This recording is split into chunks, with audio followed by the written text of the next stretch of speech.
Welcome to gravity classes. This is the chapter periodic table and periodic properties. ये पहला lecture है, तो इसमें देखते हैं क्या क्या पढ़ना है.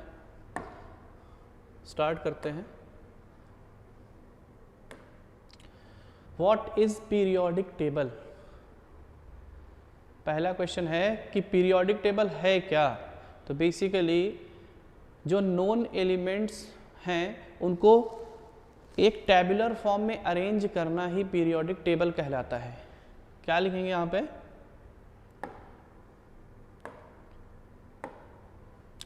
The arrangement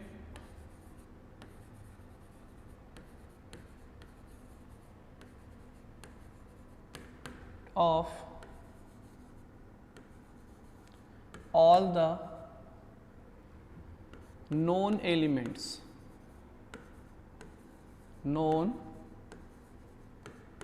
elements is called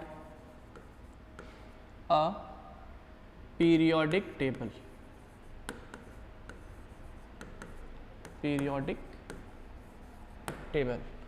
Okay, next.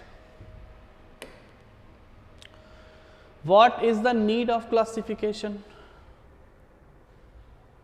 Elements के क्लासिफिकेशन की ज़रूरत क्यों पड़ी? What was the need?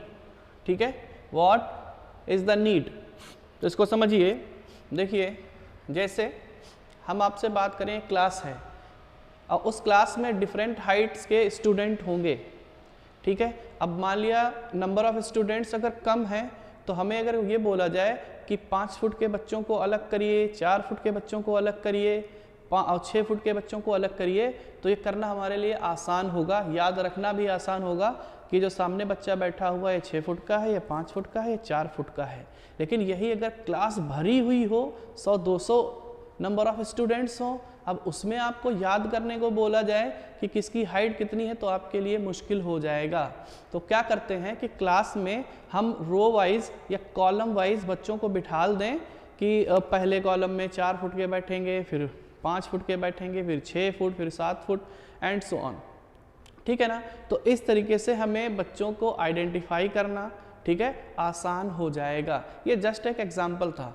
ठीक है, इसको यहाँ पे इम्प्लीमेंट कैसे करेंगे कि जो non elements of the periodic table हैं उनको उनकी जो प्रॉपर्टीज़ हैं उनको स्टडी करना आसान हो जाए. ठीक है ना. उनकी प्रॉपर्टीज़ का मतलब क्या है? उनकी फिजिकल और केमिकल प्रॉपर्टीज़ को स्टडी करना, उनकी केमिस्ट्री को स्टडी करना, उन एलिमेंट्स से बनने वाले कंपाउंड्स की स्टडी करना आसान हो जाए. इसलिए हमें एलिमेंट्स के क्लासिफिकेशन की ज़रूरत पड़ी.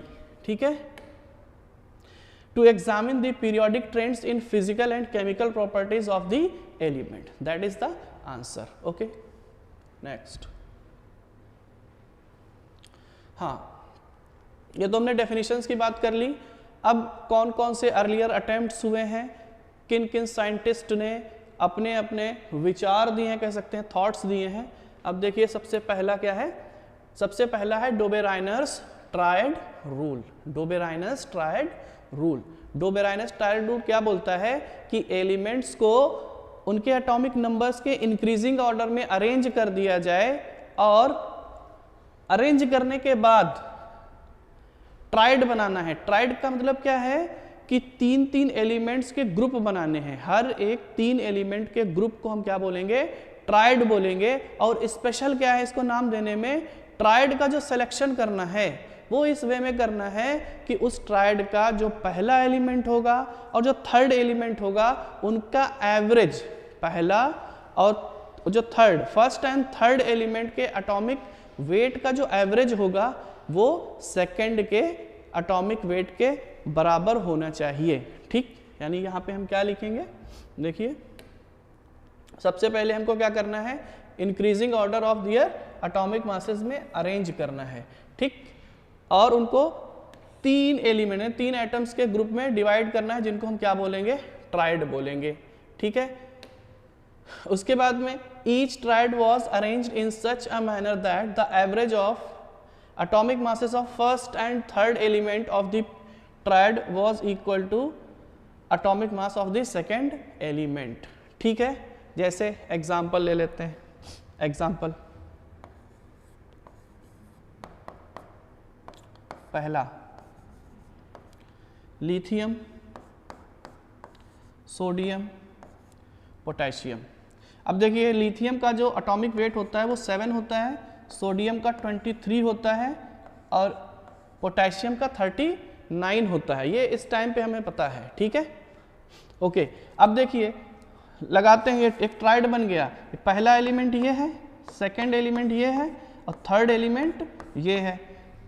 तो ट्राइड बोलता क्या है कि फर्स्ट और थर्ड का जो एवरेज होगा, तो फर्स्ट एंड थर्ड का एवरेज यानी 7 + 39 डिवाइडेड बाई 2 अगर हम करेंगे तो कितना आना चाहिए, सेकंड के equal, that is 46 divided by 2 is equal to 23, जो कि बिल्कुल सही है। ठीक है, एक और एग्जांपल ले लेते हैं।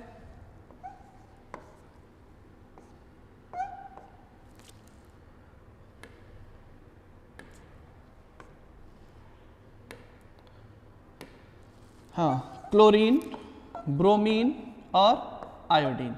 ठीक है, क्लोरीन, क्लोरीन का जो एटॉमिक वेट होता है, क्लोरीन का जो एटॉमिक वेट होता है वो कितना होता है, 35.5, ब्रोमीन 80, आयोडीन 127, आयोडीन 127। अब देखिए फर्स्ट, सेकंड एंड थर्ड, तो फर्स्ट और थर्ड का एवरेज निकालिए, कितना आएगा, 35.5 प्लस 127 डिवाइडेड बाई 2।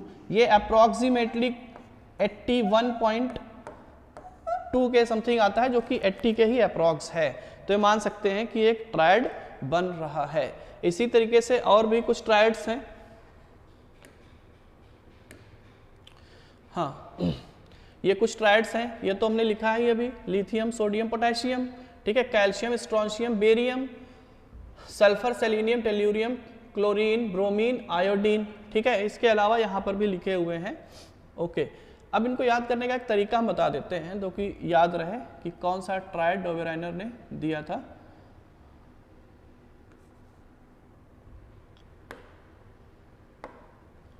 जैसे ये जो पहला ट्रायड है, इसको हम लिखेंगे लिखा ना करो, लिखा ना करो। ठीक है, कल सरकार बदलेगी, कल सरकार बदलेगी। सर से टीपो, सर से टीपो, कल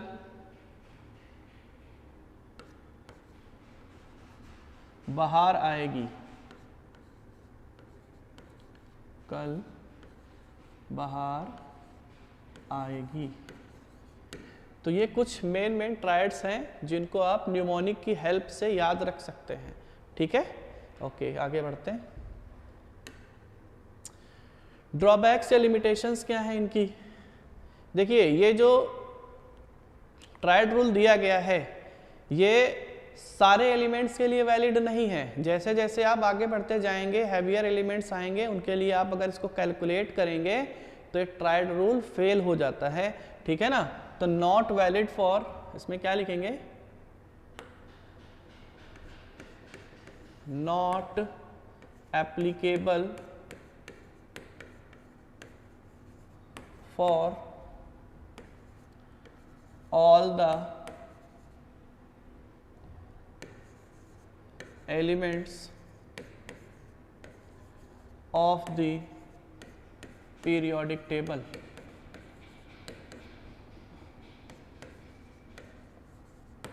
ठीक है, एग्जाम्पल लेकर के देख सकते हैं, जैसे आयरन, कोबाल्ट, निकेल। ठीक है, इसका जो एटॉमिक वेट होता है 56 के अप्रॉक्स होता है, इसका 59 के अप्रॉक्स होता है, इसका 58.6 के अप्रॉक्स होता है। ठीक है, ये होता है। अब इनका एटॉमिक वेट्स का एवरेज निकाल करके देखिए कितना आएगा, फर्स्ट प्लस थर्ड, ये सॉरी यहाँ पे 58 कर दीजिए, 58.6 डिवाइडेड बाई 2, ये अप्रॉक्सीमेटली 57 के अप्रॉक्स आता है, जबकि कोबाल्ट का है कितना 59। ठीक है, तो ये क्या हो जाता है, फेल हो जाता है। ठीक, चलिए आगे बढ़ते हैं। क्वेश्चन देखिए, if the two members of Dobereiner's triad are phosphorus and antimony then the third element of the triad is. देखिए अभी जो मैंने एक टेबल दिखाई थी उसमें आप ध्यान दीजिए, ये जो आपको ट्रायड दिख रहा है, ये जो आपको ट्रायड दिख रहा है, इसी के बारे में बात की गई है। देखिए पहला फास्फोरस है, फिर आर्सेनिक है, और फिर क्या है, एंटीमनी है। Phosphorus, arsenic, antimony. अब क्वेश्चन क्या कह रहा है, क्वेश्चन पे ध्यान दीजिए। क्वेश्चन कह रहा है कि जिसका पहला एलिमेंट फास्फोरस है और दूसरा मतलब तीसरा क्या कर रहा है, एंटीमनी है, देन द थर्ड एलिमेंट, तो थर्ड एलिमेंट कौन सा है, arsenic. First option is the right answer. Okay, आगे बढ़ते हैं। क्वेश्चन कह रहा है which of the following is the correct set of elements to Dobereiner's triad. अब देखिए लिथियम, लिखा ना करो तो पहले ही दिख रहा है। ठीक है, आगे वाले भी चेक कर लेते हैं। ये वाला उल्टा दे रखा है, ये यहाँ पे होना चाहिए था और ये बीच में होता तब सही होता, तो बी तो गलत है। ठीक, इसके बारे में देखिए, इसके बारे में, ठीक, इसको तो अभी हमने बोला था कि थोड़ी सी गलती आई थी इसमें, तो ये अगर होता तो यहाँ पे होता और ये यहाँ पे होता, जबकि ये भी क्या है, एग्जैक्ट आंसर नहीं देता है, तो ये ऑप्शन गलत, तो पहला ऑप्शन सही है। ठीक है, आगे बढ़ते हैं। Newlands octave law, Newlands octave law, Newland का ऑक्टेव लॉ क्या बोलता है कि एलिमेंट्स को उनके एटॉमिक वेट्स के इंक्रीजिंग ऑर्डर में हम इस वे में अरेंज करें, एटम्स के एटॉमिक वेट को, ठीक है ना, इस वे में अरेंज करें कि जो पहले से लेकर के 8th नंबर का जो एलिमेंट होगा, 8th नंबर का जो एलिमेंट होगा उसकी जो पीरियोडिक प्रॉपर्टीज होंगी, ठीक है ना, वो फर्स्ट एलिमेंट के बराबर होंगी, मेरे फर्स्ट एलिमेंट की के सिमिलर होंगी। ठीक, क्या बोला हमने, क्या बोला हमने, सबसे पहले किस में अरेंज करना है, increasing order of their atomic weights. ठीक, फिर क्या बोल रहा है कि every eighth element had similar properties to first, like first and 8 note in music। जैसे कि आप म्यूजिक में देखते हैं सारे गामा पाधा नी सा, ठीक है ना, तो जैसे सा से स्टार्ट करते हैं म्यूजिकल नोट में और सा पे ही एंड करते हैं, बिल्कुल उसी तरीके से है कि जैसे ही हम पहला एलिमेंट पीरियोडिक टेबल में रखेंगे तो 8th नंबर जो आएगा उसकी प्रॉपर्टीज पहले के ही सिमिलर होंगी, जैसे म्यूजिकल नोड में सा से स्टार्ट करके सा पे ही एंड होता है। देखिए जैसे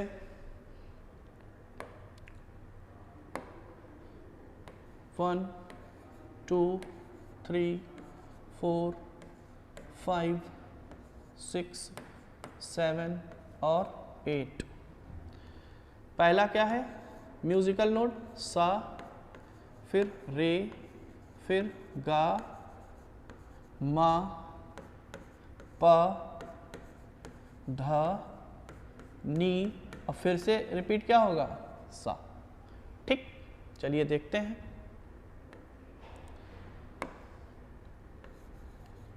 लिथियम, एक मिनट, लिथियम,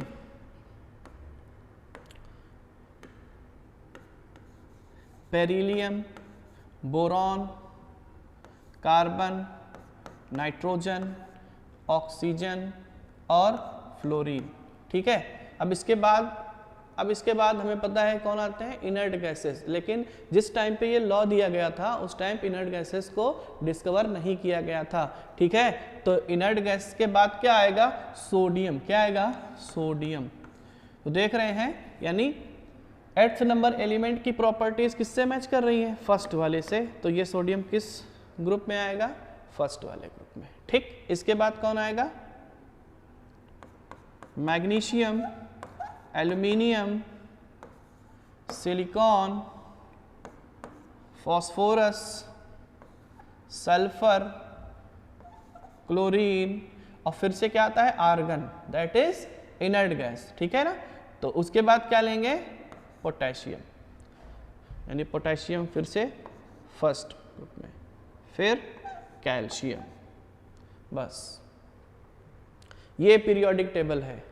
अब देख लीजिए उन्होंने जो जितना भी उन्होंने अरेंजमेंट किया है ना पीरियोडिक टेबल का, वो बिल्कुल सही किया है। ये क्या है? आपकी एल्कली मेटल्स हैं। ये क्या है? एल्कलाइन अर्थ मेटल्स हैं। ये बोरॉन ग्रुप है, ये कार्बन, नाइट्रोजन, ऑक्सीजन और हाइड्रोजन ग्रुप। ठीक है ना? अरेंजमेंट सही किया है, लेकिन ड्रॉबैक क्या है? सिर्फ कैल्शियम तक ही वैलिड है, सिर्फ कैल्शियम तक ही वैलिड है। इसके बाद डी ब्लॉक शुरू होने लगता है, और डी ब्लॉक में तो आप जानते ही हैं कि एस ब्लॉक है। पीरियोडिक टेबल किस तरीके से होती है? ऐसे ही तो होती है। ये है एस ब्लॉक, ये है पी ब्लॉक, ये है डी ब्लॉक। ठीक है, अब जब हम यहां तक की बात कर रहे थे, यहां तक, तो बीच में कोई एलिमेंट नहीं आ रहा था। अगर यहाँ पे 1 है तो यहाँ पे 2 है, यहाँ पे 3 है, ठीक है, और 4 है, फिर ये 5 यहाँ से स्टार्ट होता था। लेकिन जैसे ही हम नीचे बढ़ेंगे, तो डी ब्लॉक के एलिमेंट्स भी आएंगे, और डी ब्लॉक के एलिमेंट्स जब आएंगे तो ये गैप कितना हो जाएगा? 10 और ऐड करना पड़ेगा, यानी रिपीटिशन 8 के बाद नहीं होगा। कितने बार होगा? 18 के बाद रेपिटेशन होगा। फॉर एग्जाम्पल इसके नीचे अगर हम स्कैंडियम लिख दें, ठीक है ना, क्या लिख दें? स्कैंडियम। तो स्कैंडियम तो इस बोरॉन फैमिली का मेंबर नहीं है, ठीक है ना, इस बोरॉन फैमिली का मेंबर नहीं है, तो इसलिए क्या हो जाएगा? इनवैलिड हो जाएगा। आई होप कि समझ में आया होगा। ठीक है, आगे बढ़ते हैं। Question, Newlands could classify elements only up to C option. अभी मैंने बताया था सिर्फ कैल्शियम तक ही वैलिड था, उसके बाद में डी ब्लॉक की एंट्री हो जाती है। ठीक है, आगे बढ़ते हैं।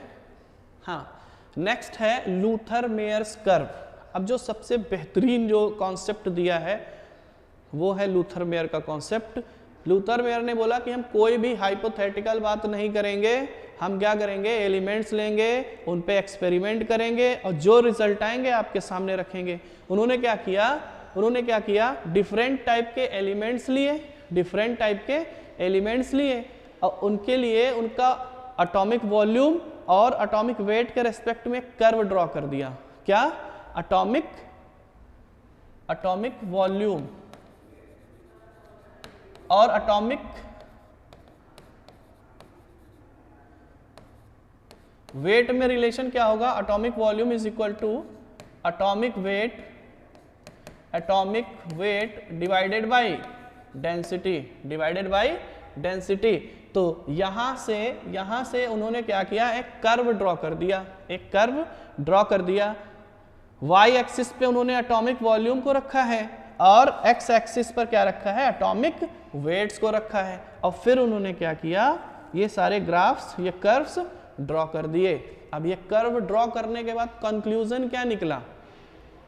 उन्होंने बोला क्या? उन्होंने ये बोला कि जो मैं कर्व्स ड्रॉ कर रहा हूं, atomic volume versus atomic weight, उसमें कर्व के जो सिमिलर जो पोजीशन है, कर्व की जो सिमिलर पोजीशन है, उस पे सेम टाइप के या सेम प्रॉपर्टी, फिजिकल प्रॉपर्टी रखने वाले एलिमेंट्स लाई करेंगे।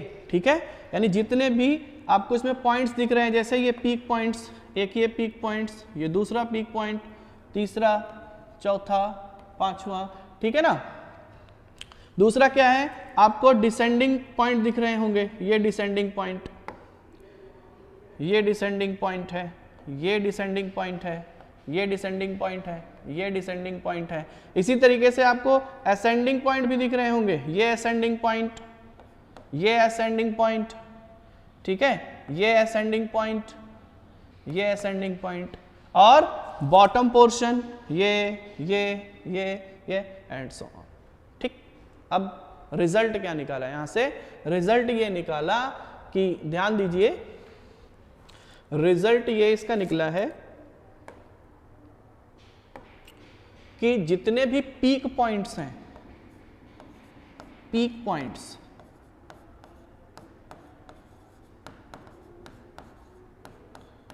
उन पर हमेशा क्या आएंगी, एल्कली मेटल्स आएंगी, एल्कली मेटल्स आएंगी। ठीक। दूसरा, जो आपका डिसेंडिंग पॉइंट है, डिसेंडिंग पॉइंट या डिसेंडिंग पोर्शन, जो अच्छा लगे, डिसेंडिंग पोर्शन, इस डिसेंडिंग पोर्शन पर हमेशा एल्कलाइन अर्थ मेटल्स आएंगी, एल्कलाइन अर्थ मेटल्स आएंगी, अर्थ मेटल्स आएंगी। ठीक। अगला असेंडिंग पोर्शन जो है कर्व का, असेंडिंग पोर्शन,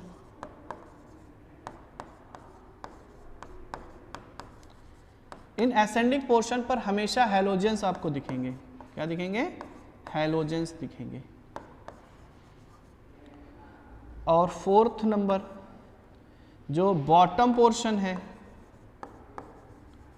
बॉटम पोर्शन,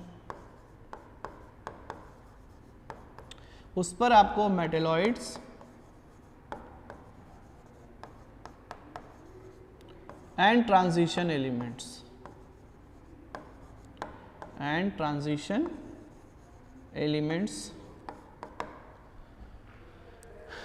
मिलेंगे। ठीक, समझ में आया? तो ये पूरी एनालिसिस थी। हाँ, अगली बात ये है कि इससे कंक्लूजन क्या निकाला, कंक्लूजन क्या निकला? कंक्लूजन ये निकला कि उन्होंने डिफरेंट एलिमेंट्स के एटॉमिक वॉल्यूम और वेट के बीच में जब ग्राफ ड्रॉ किया तो उन्होंने एक पीरियोडिसिटी जो है ना ऑब्जर्व की, एक पीरियोडिसिटी। और किस चीज़ की पीरियोडिसिटी थी? उनकी फिजिकल प्रॉपर्टीज़ की। किसकी? फिजिकल प्रॉपर्टीज़ की। यानी इन्होंने यहाँ पे क्या देखा? ही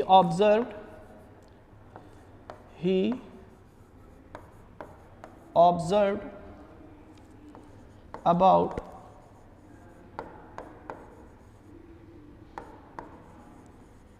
the periodicity of physical properties of the elements। ये कंक्लूजन निकाला। और ऐसा करने वाले पहले साइंटिस्ट थे जिन्होंने एलिमेंट्स की प्रॉपर्टीज की पीरियोडिसिटी के बारे में कोई बात कही हो। तो ये सबसे बेहतरीन मेथड था। अब इसकी ड्रॉबैक क्या है? देखिए, प्रैक्टिकली तो ये थोड़ा सही रिजल्ट दे रहा था, लेकिन इसको याद रख पाना डिफिकल्ट था कि कौन से पोर्शन पे क्या है। तो ये बड़ा डिफिकल्ट टास्क होता है, इसलिए ये मेथड भी क्या हो गया? फेल हो गया। ठीक है, क्वेश्चन करते हैं।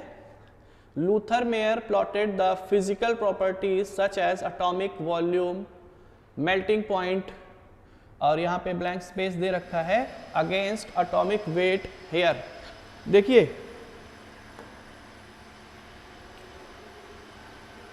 हाँ, ये जो पूरा ग्राफ बनाया गया था, जो प्रीवियस हमने ग्राफ बनाया है, ये एटॉमिक वॉल्यूम वाई एक्सिस पर क्या लिया गया है? Atomic volume versus atomic weight. लेकिन इसके और भी एक्सपेरिमेंट्स थे, वो किसके रेस्पेक्ट में थे? एटॉमिक वॉल्यूम वाले एक्सिस पर मेल्टिंग पॉइंट लेकर के देखा था और बॉइलिंग पॉइंट को लेकर के देखा था। तो बी जो है इसका राइट आंसर है। इसको याद रखने के लिए क्वेश्चन मैंने डाला है। ठीक है, तो ये याद रखिएगा, एटॉमिक वॉल्यूम के साथ melting point and boiling point with respect to atomic weight of the elements. हाँ, अब है थोड़ा सा और अच्छा क्लासिफिकेशन जो मेंडलीव ने दिया था, अब बड़ा काम का दिया था। मेंडलीव ने क्या किया? लूथर मेयर की स्टडी को एक बार एनालाइज किया और उनके कॉन्सेप्ट को इम्प्लीमेंट किया। उनके कॉन्सेप्ट को क्या इम्प्लीमेंट किया? क्योंकि लूथर मेयर ने फिजिकल प्रॉपर्टीज की पीरियोडिसिटी की बात की थी। ठीक है ना? कौन सी? पीरियोडिसिटी की बात की थी। ठीक है ना? उसी को उन्होंने बेस बनाया और उन्होंने क्या बोला कि उन्होंने क्या बोला, if the elements are arranged in increasing order of their atomic weights, then एक स्टेटमेंट है, याद रखिएगा, the physical and chemical, the physical and chemical properties of the elements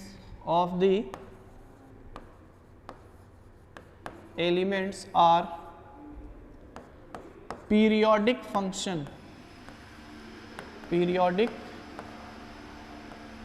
functions of their atomic masses या atomic weights। ठीक, क्या बोला कि जो एलिमेंट्स होते हैं, ठीक है ना, उनकी फिजिकल और केमिकल प्रॉपर्टीज जो होती हैं, ठीक है, उनके एटॉमिक वेट्स की ही क्या होती हैं, पीरियोडिक फंक्शन होती हैं। ठीक है, हाँ, यहां पर एक चीज ध्यान देने वाली बात है कि लूथर मेयर ने जो प्रॉपर्टी की पीरियोडिसिटी की बात करी थी वो सिर्फ फिजिकल प्रॉपर्टी की पीरियोडिसिटी की बात करी थी, लेकिन मेंडलीव ने केमिकल प्रॉपर्टीज को भी इंक्लूड किया, मेंडलीव ने केमिकल प्रॉपर्टीज को भी इंक्लूड किया। ठीक है, ओके, ये है मेंडलीव का पीरियोडिक लॉ। अब पढ़ते हैं मेंडलीव की पीरियोडिक टेबल जो बनी, ठीक है ना, उसकी कैरेक्टरिस्टिक्स क्या थी। इस लॉ को अप्लाई करके जो उन्होंने पीरियोडिक टेबल बनाई उसमें ध्यान दीजिए। सबसे पहले चीज, उस पीरियोडिक टेबल में उन्होंने 8 वर्टिकल कॉलम्स रखे। कितने? 8 वर्टिकल कॉलम्स और 7 हॉरिजॉन्टल रोज रखी। कितनी? 7 हॉरिजॉन्टल रोज। तो यहां पे हम लिखेंगे it contains 8 vertical columns, 8 vertical columns, जिनको हम क्या बोलते हैं? Called as groups. क्या बोलते हैं? Called as groups. दूसरा, it contains 7 horizontal rows, 7 horizontal rows called periods,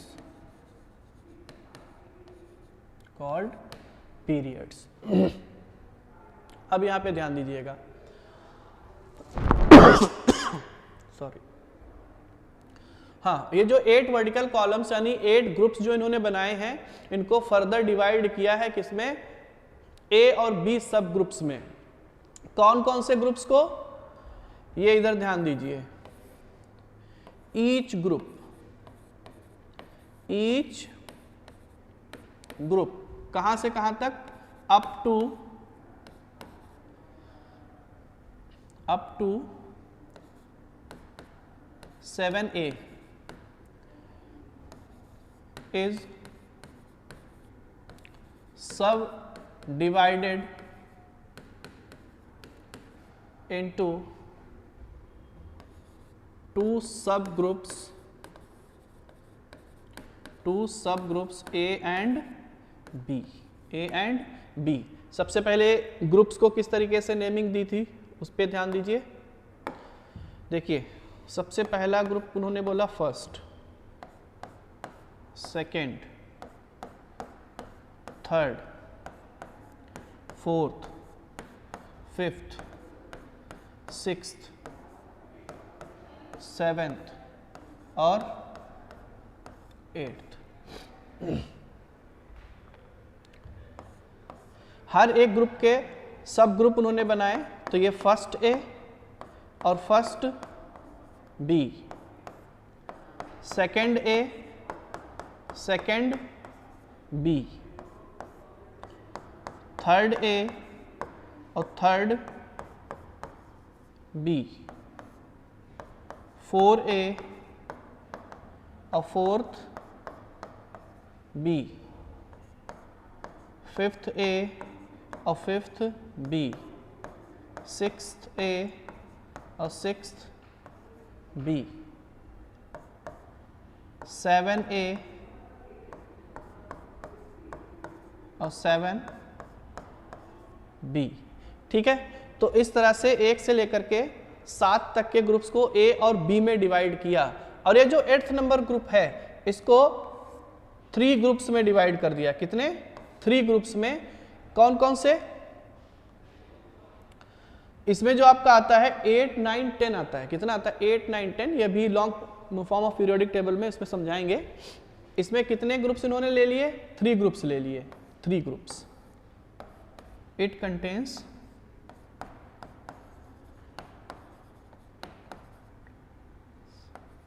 3 groups. और कितने एलिमेंट्स? 9 एलिमेंट्स। ठीक है, तो ये पूरी पीरियोडिक टेबल मेंडलीफ ने दी।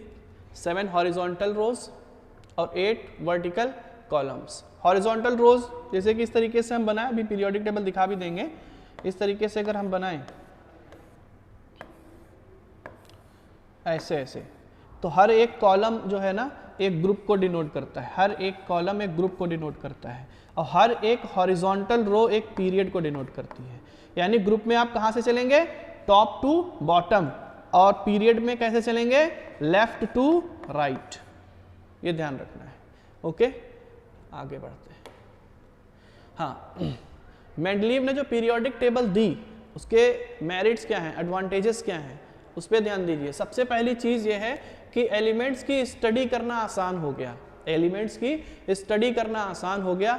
ऐसा किस तरीके से हुआ, समझाइए। देखिए कि जो भी सिमिलर प्रॉपर्टीज वाले एलिमेंट थे एक इंटरवल के बाद सेम ग्रुप में ही लाई कर रहे थे।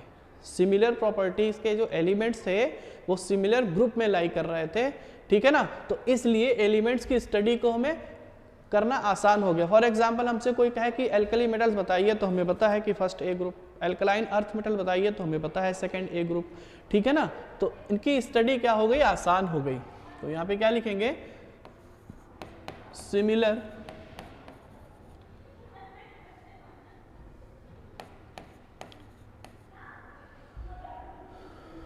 लैंग्वेज चेंज कर देते हैं। Elements having similar properties lie in same group। अगली चीज,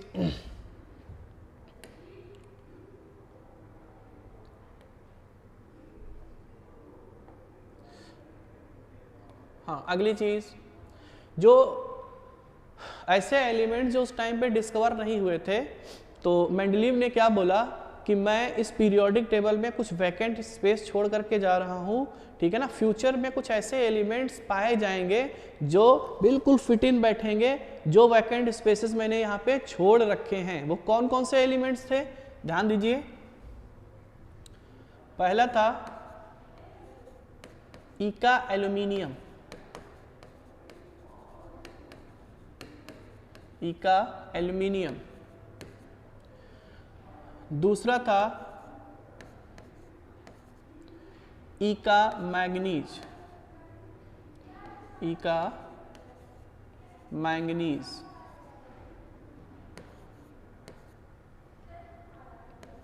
तीसरा है ई का सिलिकॉन, ई का सिलिकॉन।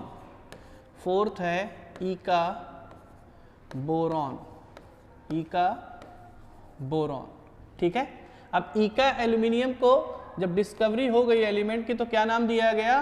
Gallium, gallium. सिंबल क्या होता है? Ga। इसी तरीके से ई का manganese, technetium, technetium, symbol Tc।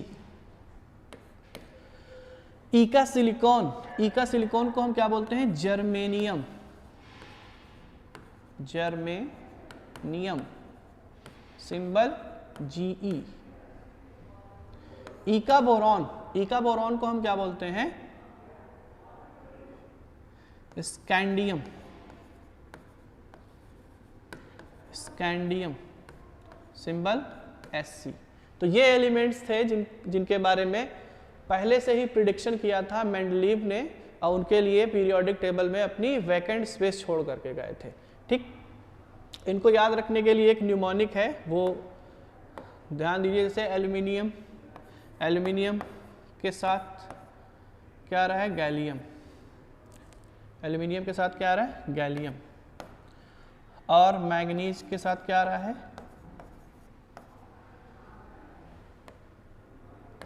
एक मिनट,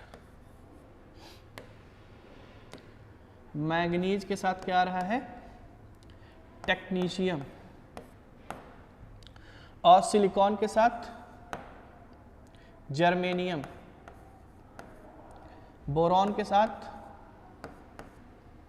क्या है? स्कैंडियम। ठीक, इनको याद कैसे रखेंगे? ऑल गंजे, ऑल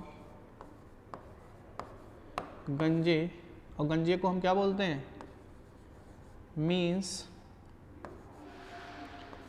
कैपिटल एम बना लें, मीन्स टकले, मीन्स टकले। कौन? सिंगर, मीन्स टकले, सिंगर। बेशुमार या BSc, जो भी समझ में आए, BSc। ठीक है ना, बैचलर ऑफ साइंस। ऑल गंजे मीन्स टकले, सिंगर, BSc। ठीक है, तो इसको याद रखेंगे। Correction of doubtful atomic weights.